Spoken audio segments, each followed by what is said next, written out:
And what's up, everybody? It's your man, Greg Merriweather. Welcome to the Unmitigated Truth.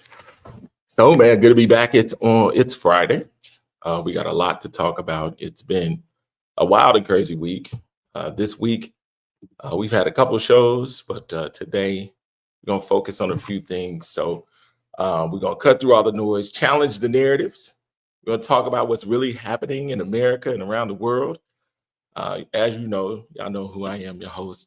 We'll be doing this from 12 o'clock to 1, and you can catch this show on Facebook Live, YouTube, and LinkedIn. You can also listen on Spotify. So I'm doing some work. I'm working for y'all. So make sure you subscribe and share this broadcast so more people can join in on our conversations. Today, we got a lot to unpack. We're going to talk about Kristi Noem. We talked about her earlier this week being fired as the Secretary of Homeland Security. We're going to talk about the funeral and legacy of civil rights leader Jesse Jackson, which is happening now in Chicago. We're going to talk about whether Cuba could become the next geopolitical target for Donald Trump. And then we'll talk about reports that Trump wants influence in Iran's next leadership. We'll also talk about some local stuff with House Bill 1302 and child labor in Indiana.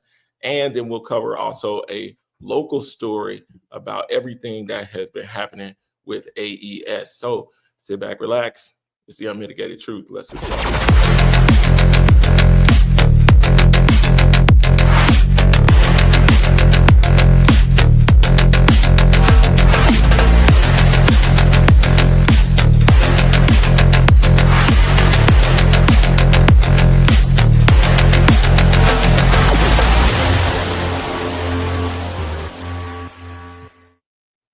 Hey, what's up, everybody? So yeah, man, it's Friday. I'm excited about the day, excited about the show.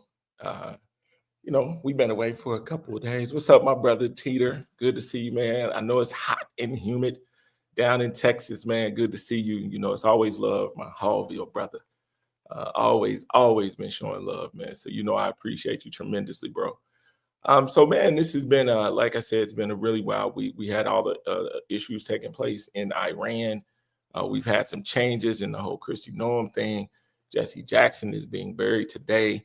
And then some local stuff that I've seen that I've just kind of been interested in. So it should be exciting. Hey, what's going on, Ms. Perry Bonner? Good to see you. So let's get this started, man. So let's look at this. So Kristi Noem. So I talked about Kristi earlier this week, and I said, when it's all said and done, some people are probably going to get not turned, but I said some people are going to prison.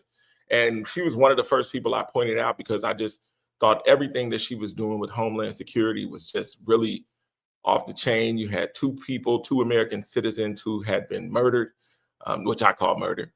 Then you had in that she also stated that they were domestic terrorists, and so never took back the apology.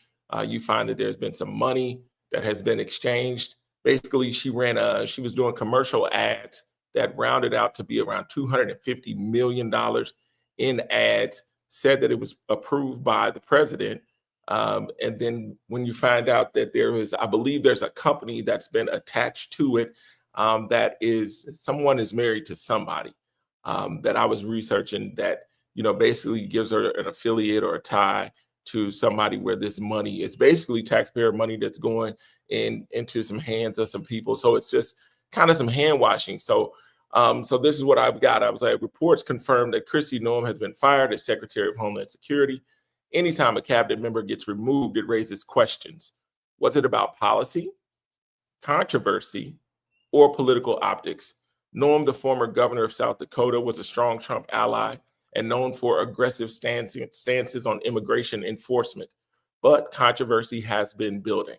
Congressional hearings raised questions about enforcement policies, and critics argued some actions created legal and political concerns. Then suddenly, the announcement came, she is out. The real question, did the policy change, or did the administration simply change the person representing the policy? Because in Washington, sometimes leadership changes are more about controlling the narrative than changing direction.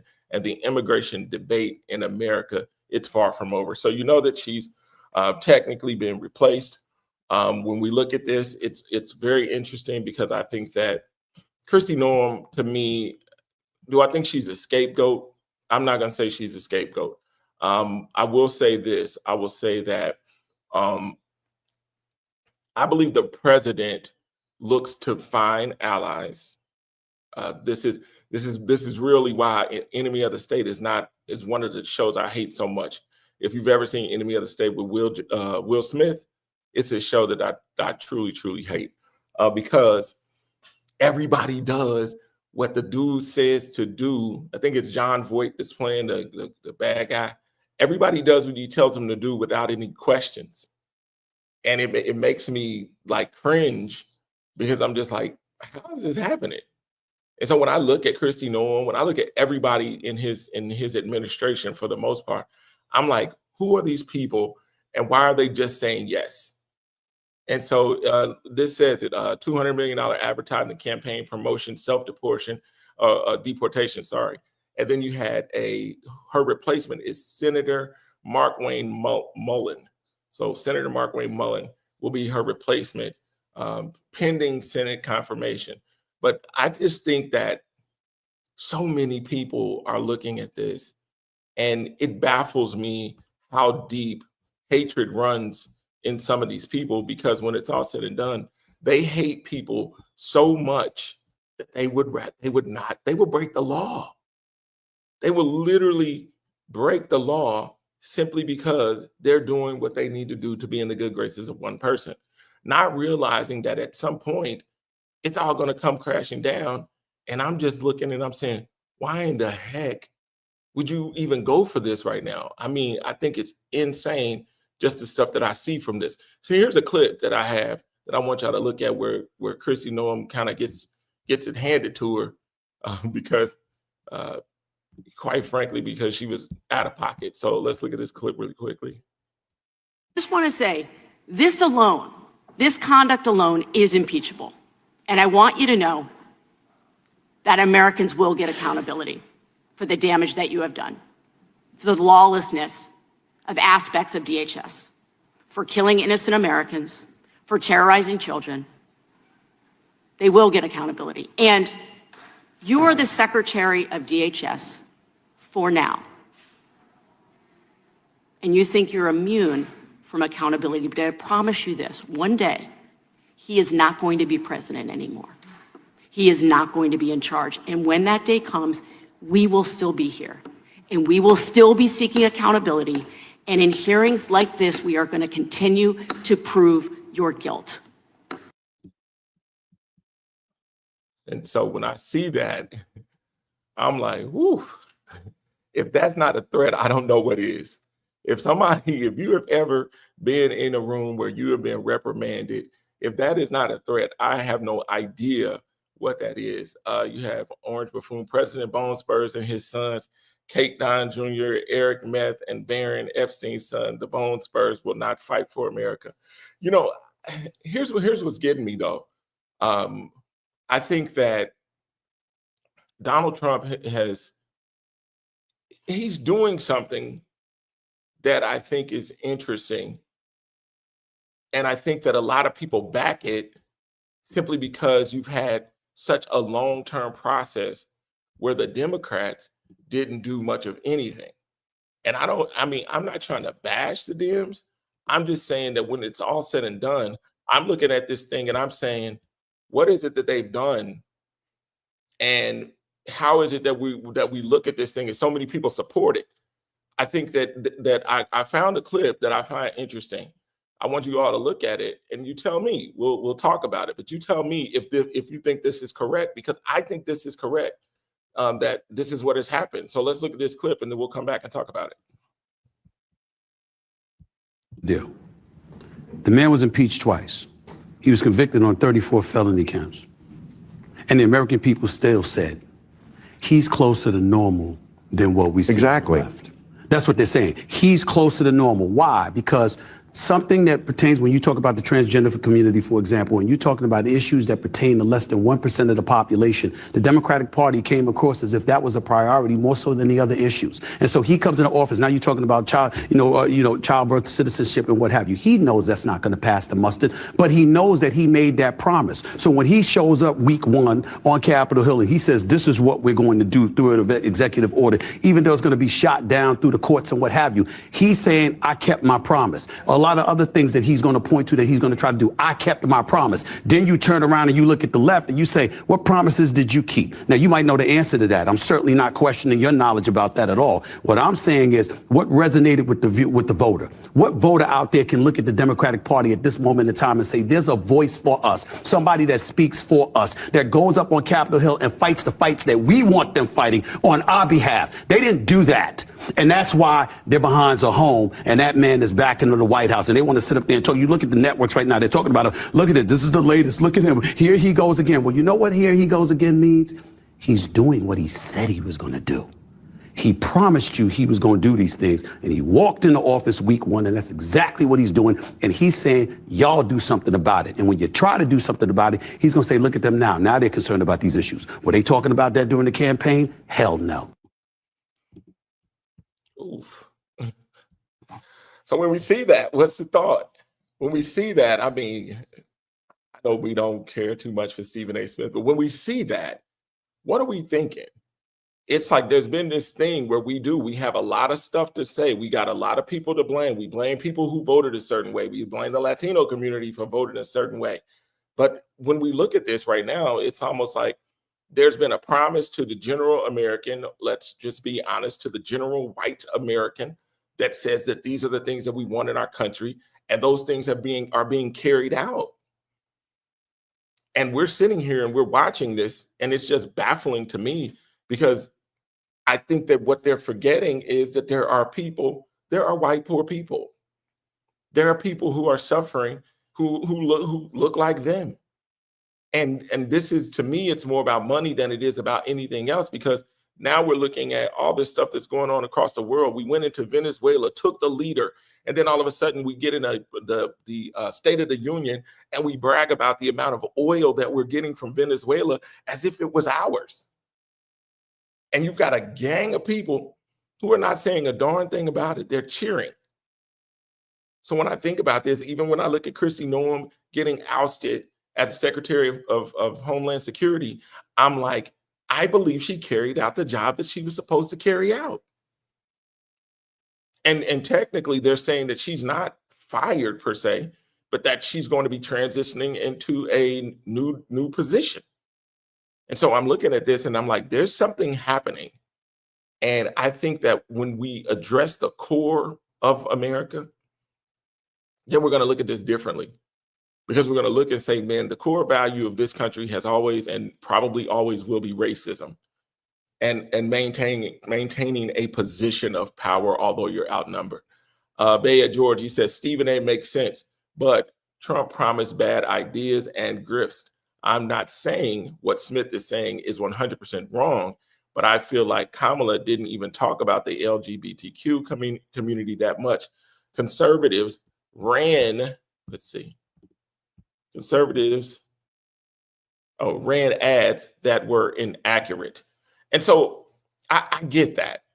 But what I'm saying, brother, is that is he really holding his promises? Is he really being true to his word? Are we really complaining about somebody who's doing what they said? Are we holding people accountable from a Democratic perspective? Are we holding the Dems accountable, or are they honestly not promising anything and we're voting a certain way without any promises? Somebody tell me, because if you ask me, I think we're voting a certain way without any promises. Because if you say that, Brother George, if you say, well, Kamala didn't talk about this, that, and the other, my question is, what did she talk about? What did she promise? And the other thing is, what has been promised to the Black community? Gosh, even prior to Obama, even with Obama, what was promised. And if you can tell me what promises were fulfilled, then we got a whole nother thing right there as well. So I would love to hear somebody chime in on that as well. So, we'll move on. So now let's turn to this really quick historic moment for the funeral of Reverend Jesse Jackson. I believe that's going on right now. Let's see if we can kind of go in there and see what's happening right now, because I do believe it's live on some network. So let's see what we got right here.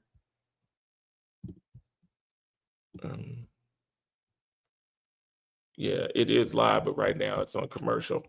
But Reverend Jesse Jackson is being laid to rest in Chicago today. Here's the thing. Reverend Jesse Jackson, man, it's been a while, man. And a lot of people had a lot to say as we, view in on the funeral services right now in Chicago. It seems to be a nice crowd, huh? But nonetheless, there's been a lot of controversy. Let me just say that. But I'll also say this. Jesse Jackson has been iconic. And we don't, it's sad that there have been so many things that have been said about Reverend Jesse Jackson. And I'll be honest, I've been the person who has said some stuff about the good Rev. But I'll also say this. He's walked with some grand leaders. He has participated for a long time. He has put some great things into play. I'll also say this. When Jesse Jackson made, I believe, 2 runs for president, I believe. And I'll say this, man, it is, as a person who has put themselves out there to run for office, let me say this, it is not the easiest thing to do. When you prepare yourself for a level of scrutiny like this, then you understand that, man, it can be challenging. And so there are people who walk this earth, man, that are not, we don't want to make them out to be anything other than human. And I can say that. I can say that there's not a person walking this earth that has gotten it all right. And that includes Reverend Jesse Jackson. That includes Dr. Martin Luther King. That includes any iconic leader that we have ever seen, with the exception of the man that they call Jesus Christ. Other than that, everybody else has fallen short. But that should not discount the work that they've done. And when it's all said and done, I believe that Jesse Jackson did some great work that helped with the advancement of Black people. And it's easy to criticize. It's very, very easy to be critical. But it's one thing to show up. It's another thing to show up in the eyes of criticism, where people will say things about you, do things to you, where we get blocked. That is our history. It is truly our history. And when it's all said and done, we want to be people who don't always take the bad part and make it the big part. We do that with so many of our icons. And I'm not excusing anybody's behaviors, but we do it so much with so many of our icons, where we take a position on what they did that was wrong, as opposed to upholding, uplifting, sharing, and treasuring what it is that they did right. You don't get this by being a jokester. When you see what you're seeing right now, you don't get this by being someone who wasn't impactful. You don't. It's not how it works, people. And so I just want us to really take a position of understanding what it is that we had, because I think that we're losing icons daily. And I don't think, and the sad part is, I don't believe we treasure them well enough or protect them well enough until they're gone. Let me see. I got some comments here, right here. Brother Bay at Georgie said, I agree, but the narrative got written for her. When you say the narrative got written for her, please explain. Brother Don Pottersky, my brother, you can't make this up. We still vote on hope. People of our demographic only want representation. That is a good one right there, bro. We want representation badly, but when it's all said and done, it's like we don't get the things we need. It's like people can talk a good game, but they don't show up with things that we need. Therefore, our communities stay the same. Our advancement is not advancing, but we get another person and we say, wait another 4 years, wait another 2 years, wait another whenever, wait another time to vote. And then what's crazy is we are those people who stress voting. We don't stress what to do or how to, what our vote should look like. We just say, people die for you to vote, man. You need to, people died. I always say this, and y'all chime in. I always hear people died for us to vote, but I never hear that people died for us to be free. I always hear people died for us to vote, but I hardly ever hear that people died for us to be free. And where is the fight for true freedom? I want to see that one day. Let's see this. We got comedian Jay Scott. The Democrats are showing no effort to get the grassroots Black community and tangible expectations. They continue to play us with stereotypical cosplay, thinking that they will get us out. If they even mention supporting an anti-Black hate crime bill, Black Americans would help elect any politician, Democrat or Republican at this stage respectfully. You know, great point.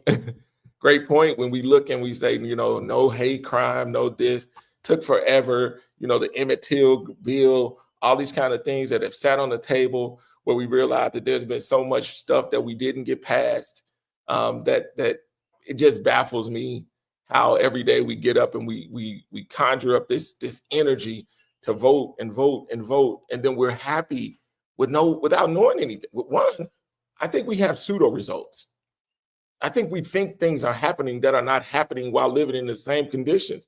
And I think that is probably one of the most psychotic things that I could ever think of, is that I'm living in the same conditions, yet I'm congratulating someone for doing something that I don't know that they do.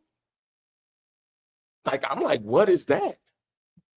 We got another one from Brother Jay. He says, I'm not a fan of Jesse Jackson, but them flagging Charlie Kirk and not Jesse Jackson is super nasty work, but you let you know what time it is, respectfully. Agreed. You know, it's like Charlie Kirk got laid in state. You hear stuff about, you had flags flying, half staff. You had all these things that pointed in the direction. But this is another thing though, Jay, think on this. They fall like, let's not even talk about them taking down the Confederate statues. Okay? Let's talk about they erected these statues. Let's talk about that. Let's talk about the fact that they actually took the time to build statues for the Confederates who actually lost. Statues means you're winners. Statues mean you're worthy of immortality. So when you realize what gets you recognized in this country is racism, think about it. Charlie Kirk got laid in state simply because he had a total talk that went against so much stuff that they're like, that's our guy right there. I like the talk that you're talking. And then you realize that people like who fought for real freedom, that were Black, who had some grand achievements, that's not the same result. It's not the same result. And I think that we have to be the people who acknowledge this. We have to be the people who say, who fought for that? Who in Congress fought for that? Did y'all hear anything from Andre about it? Did you hear anything? I didn't hear anything. I didn't hear any complaint about Jesse Jackson not being able to lie in state from certain people. If he did, please tell me. I just didn't hear it. But I'm just saying, I don't recall hearing anything about anybody arguing about Reverend Jesse Jackson lying in state to the degree where, where it became super big fuss.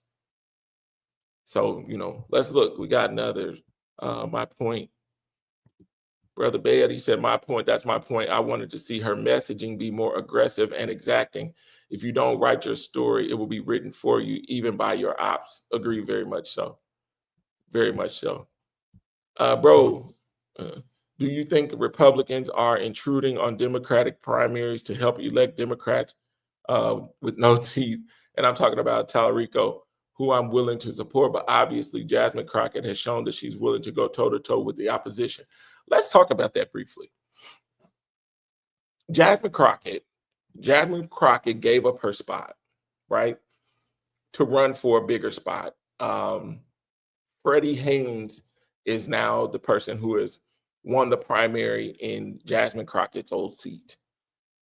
If Freddie Haynes remains true to who Freddie Haynes has been, at least in the pulpit, Freddie Haynes will be great at what he does. It's like there's been a transfer, and he'll do what Jasmine has done, I believe.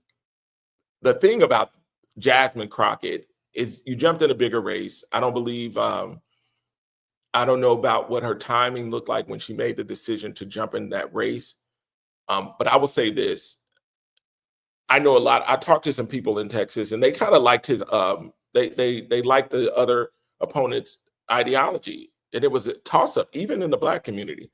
There were just some things that they kind of thought he ran better than she did. Do I think the Republicans had a hand? I think that what was it? There was no more voting after a certain time. And I don't know, I didn't look into see if that was the rule or was it something that happened. But I do know that there were some people who were not allowed to vote. The other thing is this: if they were in line, then you're supposed to allow it. If they were already there by the cutoff, then you're supposed to allow them to vote. And so if they prohibited that, then yes, there was some interference that took place in that election, and it should be addressed. I definitely agree with that. But I think that Jasmine Crockett, do I think she'll be back? Yes. In what capacity? I have no idea. But it's going to be, I mean, now it's going to be some years. And maybe who knows if she's even interested from a political perspective to be even involved in politics, after this hiatus, or she may be pulled into something different. I mean, we don't know, but I believe that, it's going to be different without having her voice there. But I'm looking forward to seeing what Pastor Freddie Haynes will do once he's elected. I do believe he will win. He will win this in the general election. I do believe he'll win that seat. And it should be interesting to see what he does once he's in that position. And this is no knock to anybody, but it will be an interesting dynamic simply because he's a man who talks that way. And I'm going to watch to see the difference when Freddie Haynes talks that way to certain people, because I know he will, but I want to see the difference between how it's received from when Jasmine Crockett talked that way to when now Freddie Haynes will be talking that way. And I believe that the way Freddie Haynes it will be received will be more threatening than Jasmine Crockett ever was. I do believe that. We talking about the Jazz, that salary is $100K plus a year. Now she's worth $8 million. Oh, okay. That's my sister Sherry. She's talking about Jasmine Crockett and that bread.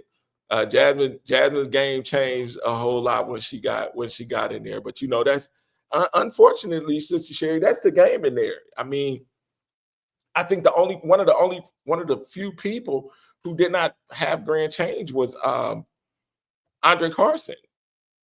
But most of those people, they go in there and they learn everything and they start being involved in everybody's business and they start getting kickbacks and they end up being, I mean, when you go in there, you can go and Google this and go Google the net worth of people in Congress. And I promise you, it's some super, super rich people in there. I think Nancy Pelosi was worth almost $300 million. So I think if you go in there and look, you'll see it's real. Desmond Albies, results aside, the Dems should not ignore her supporters. Her energy and support is still indicative. Or indicative. Okay. So when we look at that, when I look at Jasmine, I do think she has a great voice. I think that I don't know. I don't know if she went too fast. I don't know if she made a decision too fast. I don't know if she jumped out there too fast to try to get a bigger seat. I think her voice was critical for where it was, but I'm not sure if she was satisfied to as to where she was in Congress. I think that being in the House, I think that, I think she looked at it a little differently and thought that she was ready for something bigger. This could be confusing because I think that at one point they thought about her even running for president. And I'm like, it's too soon. I get you can be picked, but at the same time, I think you got to have some stripes. And I don't think she was there yet. So I think that when it's all said and done, I think that Jasmine probably made a move a little too fast without getting the preparation to move into that new seat. But I do think she'll be back. I definitely think if she makes a decision to come back, then she'll be back. Brother comedian Jay Scott said, I'm in Texas. The Democrats gave more resources towards Tallarico and left her out to dry.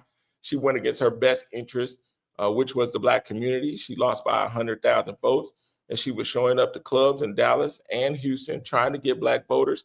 She pandered toward those groups out here that weren't going to vote for her in the first place. Now, that's a statement. I see that often. I see a lot of people who listen to a lot of people about running for office who are people who do not vote. I even see that in local stuff. I see local activists, people tell them that they should run for mayor, and those are the people that do not vote. And so, yeah, I definitely could see that happening. I can definitely see that happening. Sherry Calvert Trap got sold. I quit. I'm going to go be ghetto and do inside trade deals. That's too much. Y'all are too much, man. So let's transition out to the next story.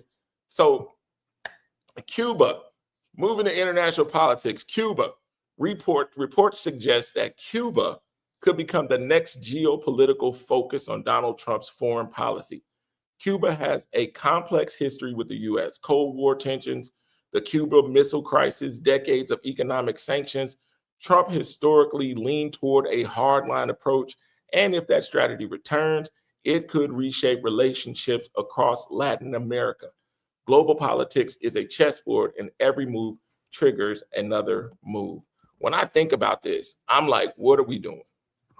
It looks like, honestly, we're on this hunt for world domination. It looks like old stuff, like when you used to see like Hitler, who else? Constantine the Great, all these people that just used to go and, back in the day, how they used to go just take land. This is what this looks like. This looks like Trump is trying to become like the Roman Empire.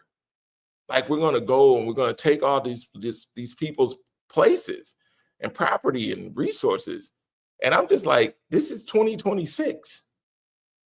It's crazy that we're looking at this. And so you kidnapped the Venezuelans, the leadership. You just targeted Iran without Congress. Now you're talking about going against Cuba. And then the other place was what, Greenland? Was it Greenland? So when we look at all these places, it's like, what is happening? And then go back to the people who are standing there cheering, who are not saying a word, but it looks crazy.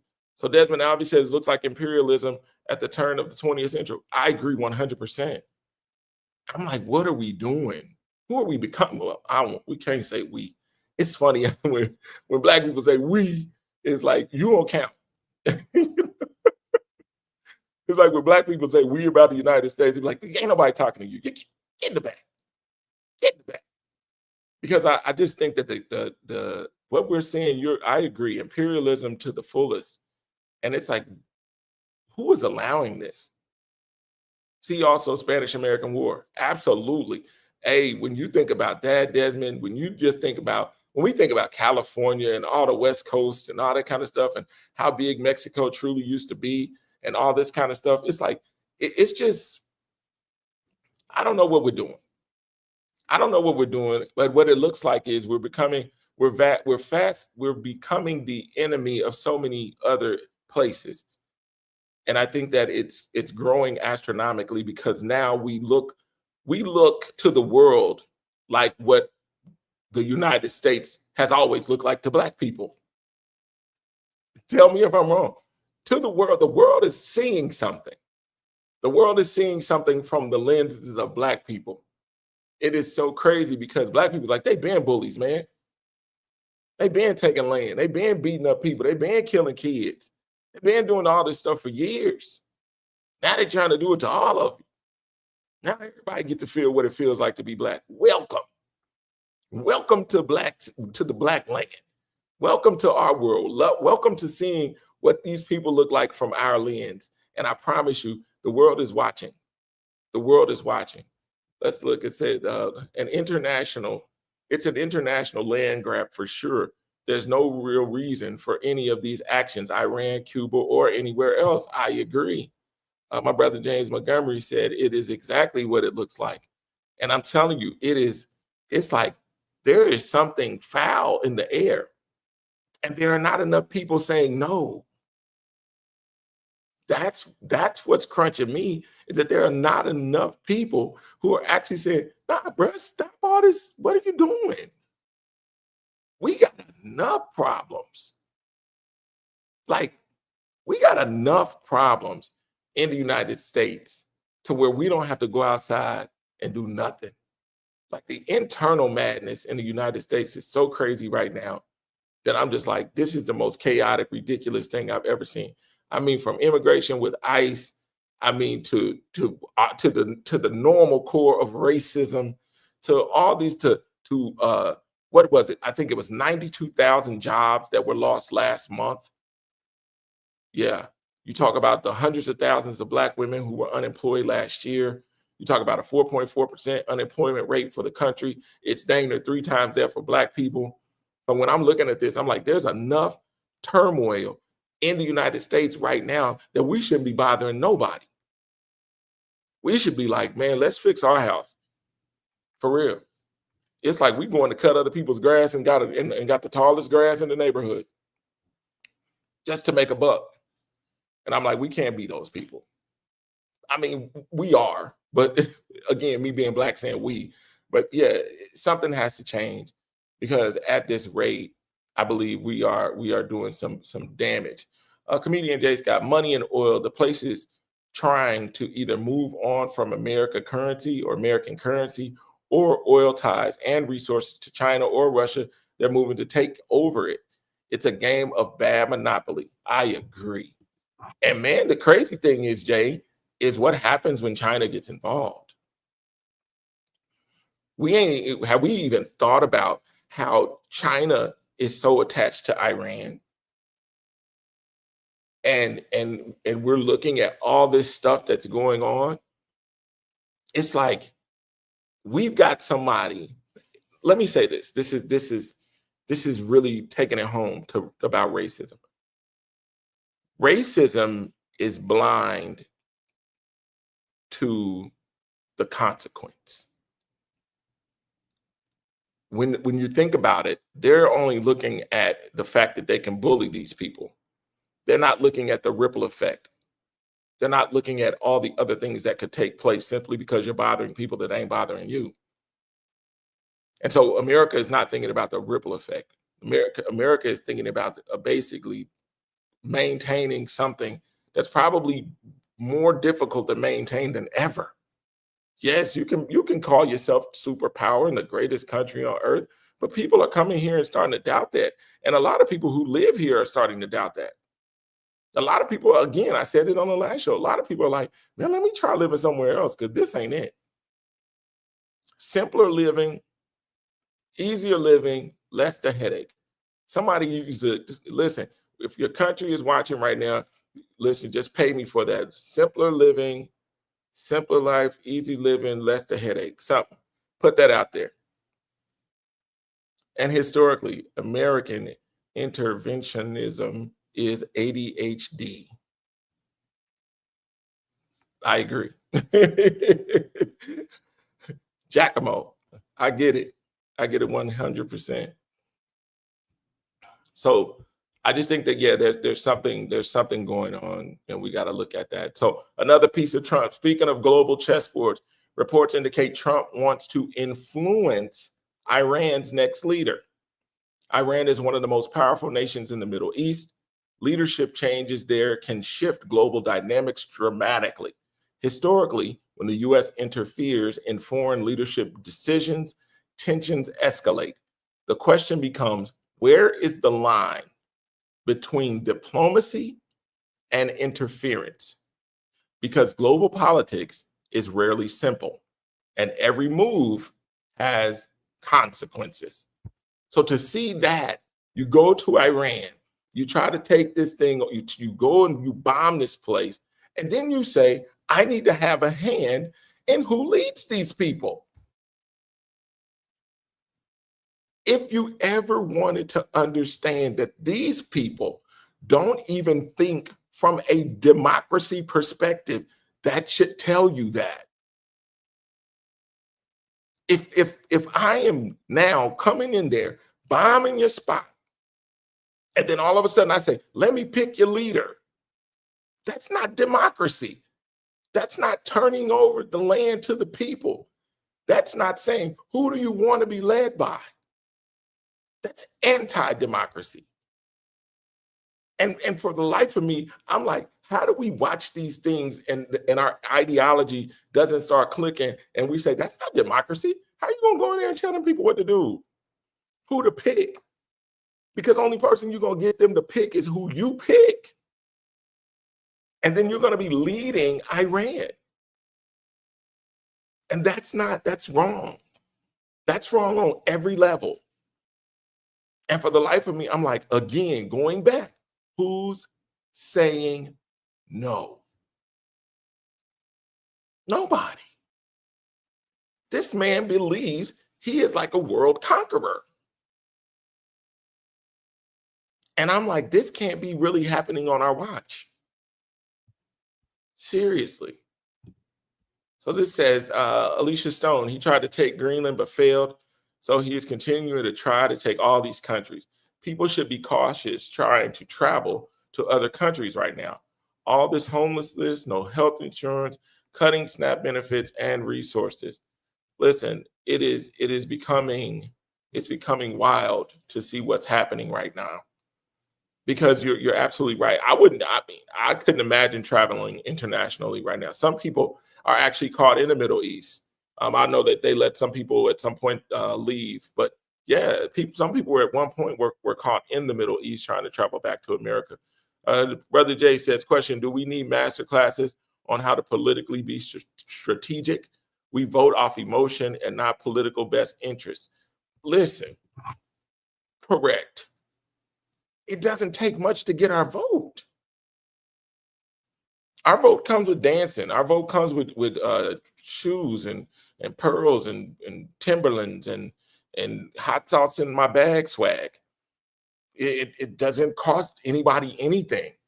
It's like we pretty much roll on that.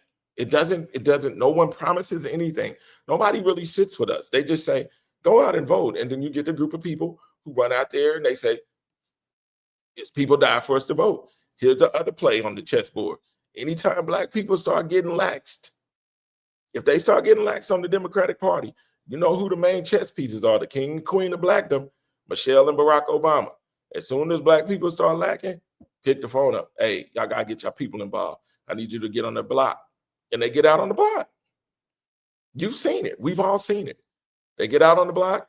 They say they reel us in. There they are. Hey, get on out there and vote, man.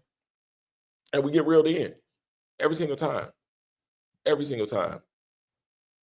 We are literally the reason Iran got here. Ayatollah theocracy is a response to the Shah we installed. We did install the Shah of Iran. We absolutely did. And then assassinated them. So when it's all said and done, this is what we do. People don't look and talk about Saddam Hussein's empowerment. People don't talk about Osama bin Laden's empowerment through America. We don't talk about all these people that we've empowered, and then all of a sudden they get this mindset that they don't want to be a slave to America, and then at that point they're taken out. We know that. We know that. That's history. That's our pattern. Our pattern is we empower you, we lift you up, you're beholding. If you stop being beholding, then we get rid of you and we find someone else who is beholding. How are you going to tell them people to get in their country? That is not democracy. Alicia, you're absolutely correct. It is not. It is not democracy at all. But the crazy thing, again, nobody in America is saying that's not democracy. Congress is not saying that's not democracy, man. What are you doing? Let them people choose their own leader. We did what we said we was going to do. Now leave them alone. That's not how it works. That's not how bullies work, is it? That's not how bullies work. We need to understand that that's truly not how bullies work. So moving on. Got about a few minutes. So you need to hear this right now. House Bill 1302 in Indiana. On the surface, it's just labor and safety matters. Sounds boring, right? Wrong. This bill is quietly about child labor. Right now, Indiana tracks every minor working through a system called YES, the Youth Employment System. Employers register teens. The state knows who is working, where they are working, and whether laws are being followed. That keeps kids safe. House Bill 1302, it guts that system. Proof, gone. Businesses no longer have to report youth workers. That means state oversight disappears. If a kid is forced to work unsafe hours, who knows and who checks? Supporters say it cuts red tape, but the reality, it puts our children at risks, period. And let's be real, communities that already face economic challenges, Black and low-income neighborhoods, are the most vulnerable here. Teens working summer jobs, helping their families, suddenly have zero safety net. This is not just policy. This is accountability. This is responsibility. And House Bill 1302 is skipping it. If you care about our children, our workers, our communities, this is the time to pay attention, because decisions like this don't just impact numbers, it impacts lives. So when I tell you this, you know, there's something that's always sold into the Black community. And it always talks about the youth summer programs. Youth summer programs, summer program this, summer program that. The only place they talk about putting kids to work is in the Black community. Tell me I'm wrong. The only place they truly talk about putting kids to work is the Black community. And the crazy thing is, they have caused our minds to say, that brings pride to you. You have a sense of responsibility. You're able to earn some money. But here's what you need to think about. Think for all of you on here who have your who knew your great grandmother, who had older grandparents, and they tell you the stories on how they were sharecroppers, and they tell you the stories on how they had to quit school in order to fend for family, right?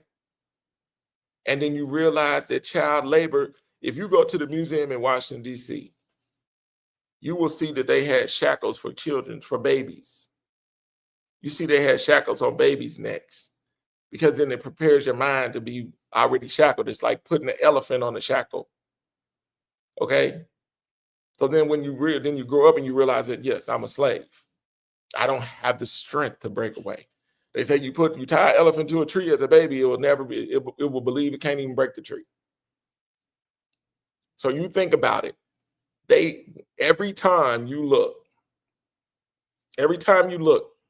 Joe Hogshead was just at I want to say, was he at Eastern Star? He was either at Eastern Star or New Beginnings, or whatever one, New Direction, one of those churches. And they said he came in and he talked about summer jobs for kids. Now he wasn't going to the white church to do that. He was going to the Black church to do that. And the Black people looking at their kids like, that's right, you're going to go out here, you're going to get a job, and you're going to do this. This is child labor repackaged. This is slavery repackaged. They start our kids working. Most of us on here right now are like, I started working at 12. I started working at 10. I was delivering papers.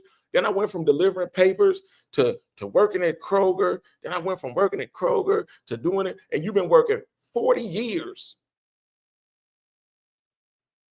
You've been working 40 years. Everybody, if you're on here at 50 plus, you have worked probably 40 years. And what they do is they get your mind addicted to that little bit of money, and they attach it to a sense of pride in our community. And all of a sudden, we start thinking that it's prideful. We start thinking it's our responsibility for our children to be in their workforce. All of a sudden, our children are going to work. We don't even think about the wealth gap. Our children are going to work for them, make them richer. And attaching it to Black pride, while their children get to be children, while their children get to go participate in activities, garner more education, learn a foreign language, travel abroad, go do all kinds of stuff. Like Toys R Us, let a kid be a kid. They don't want our kids to be kids. They want our kids to be in the labor force immediately. And we have fed into that narrative for far too long. For far too long. I think about my granddad and realize that he had to go to work as a kid. And I'm looking at them now, and now they are able to sell it to our community as if it's a good thing for our children to work in their businesses and make them more money, and they get to start at an early age and then continue to work for them for the rest of their darn lives. We need to change the narrative. You know what? Good comment, my brother. Good comment. You know I love you. The sad part is that child's income is needed to help maintain the home. Beautiful comment, my brother, Anthony Hampton. No, I love you. Here's the problem I have. They would rather employ the child than their daddy. It causes disarray in the household. They would rather employ the child than their father because it causes disarray in the household. It belittles him. It makes him look like a deadbeat. It makes him look like he's not trying. It makes him look lazy because all of a sudden his children are able to get viable employment while he can't, and it gets to hide the system. There is a system. And the crazy system says that once you're 18, we're gonna put you in our workforce. And then when you get the sense to know that you should be making more money, we're done with you. But by then, you've almost given us a decade of labor. Think about it. By the time you get to 20, you've given almost a decade of labor. Real talk. And we don't look at our kids and say, hey, let me figure out how to do something different. Let's go back to the old school. Let's teach you how to maintain this home. Let's teach you how to cut grass, make the bed, mop the floors, sweep the floors, clean the shelves, dust, this, that, and the other. Let's teach you how to maintain a household. These kids ain't got nothing to do. Please.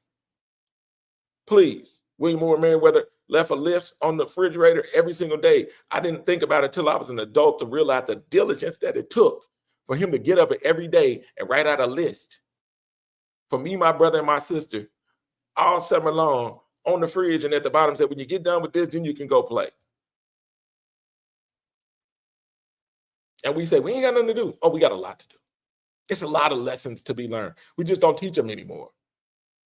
Because when we teach these lessons, it makes us have to participate. And we've stopped participating as parents. We know that if I have to train you to make a bed, then I got to be there. If I got to train you to mop, to sweep, to vacuum, to dust, to wash dishes, to clean gutters, to do this, to trim hedges, to paint, then I got to be there too, because I have to train you. So now we don't want to train our kids. And there's so much for them to learn. These kids are getting out here now and they are so dysfunctional because they haven't learned anything. They've not learned how to maintain their own community because they haven't learned how to maintain their own homes. All they've been taught is how to work for them. This is real. So when Andre Carson and them say, I got the kids some jobs, y'all. He ain't nothing but being the plant. He's like the person recruiting for the plantation. Come on. I'm recruiting for the plantation. Come on. And I'm like, stop. Brother Montgomery says, a community, my goal is to teach our children ownership over employment for sale. Business ownership is a vision my father showed me while the world worked to make me a wage slave. Correct. Absolutely. We got my brother Desmond. He says, yep, when you know, you are then accountable for what you know. Absolutely. Alicia says, so true, Gregory Merriweather. They fear black men and make black men non-existent. So true. And so when I look at this, it's like slavery has been repackaged. If you get a taste of the slave money at an early age, then all of a sudden you start buying things and all of a sudden you want to keep doing it, and you realize that they have trapped your child into working for them. Lifestyle is lifestyle, no matter how small.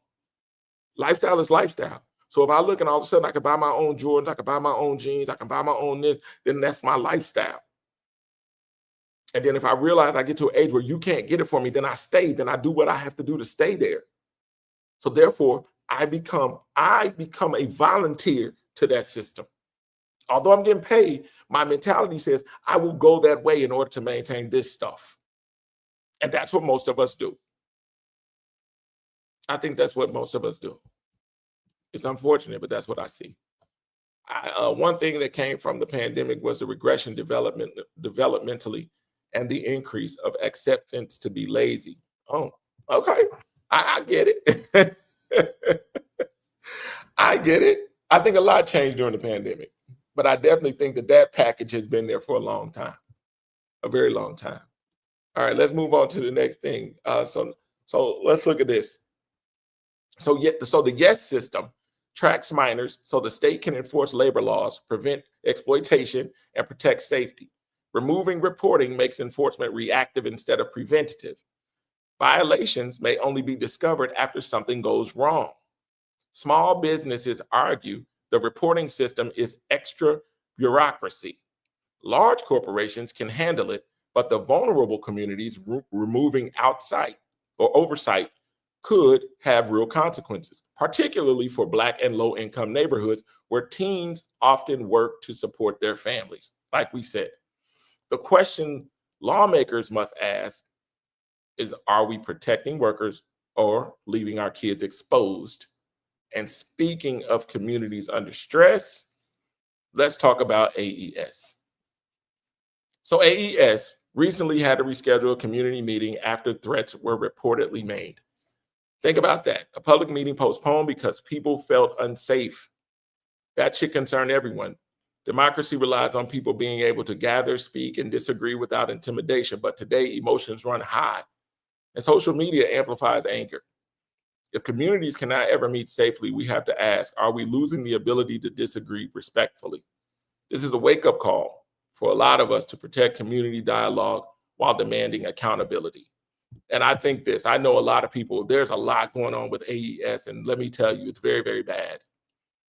I mean, when you see, I saw the lady on the news the other day had a $14,000 bill. $14,000 bill, and the house is like dang near vacant, and she only had a few things plugged up. But it was something that happened with the meter, and whoever checked the meter made a mistake, and it was a total oversight, but the bill was $14,000. I love that Rafael Sanchez talked on the story, but I don't like the fact that he didn't go deeper into the story to find out that there are other people. There are people in apartments that are small apartments who are paying $600 and $700 for AES. You had the family that wasn't in the house. They had a ridiculous bill. So when I think about this, I'm like, there's something wrong. And I don't want people to be threatening, but I know the threat of AES is big. And now that AES is being sold to a private entity, I'm even more concerned. And so when I look at this, I just think that we have to get the right people in the room. Get the right people in the room. I've had some conversations with some people, but I definitely think we need to get the right people in the room now that AES is sold. But I will say this, man, if we want to resolve anything, we got to do it. We got to do it with some level of decorum. We got to be cool. You could cut a person well without cussing them out. Trust me, I do it often. So it can be done. So I just want us to make sure, yes, stay on top of these bills, and we got to figure out how we're going to get into these rooms respectfully to make sure that we can get the results that we're looking for. So as we wrap up today's episode of the Unmitigated Truth Podcast, one theme connects everything we discussed: leadership and accountability, from Washington to our communities, from global power to local decisions that affect families and children. Truth must be constant that guides leadership. And that is why this show exists, to give you the unmitigated truth. Man, I want to tell you, man, this is fun. I appreciate it. I thank y'all. It's like the unmitigated truth is something that's true, near and dear to my heart. You can remember this, though. You can subscribe. Make sure y'all subscribe, follow, and share on Facebook, YouTube, and LinkedIn. We're now putting these shows on Spotify.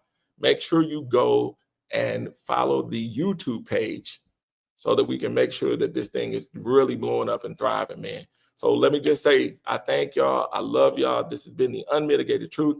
I may be on Saturday morning. I'll let y'all know. But just make sure y'all share the videos. Know it's all from my heart. I love y'all. It's 317 all day. Y'all have a great one. Peace.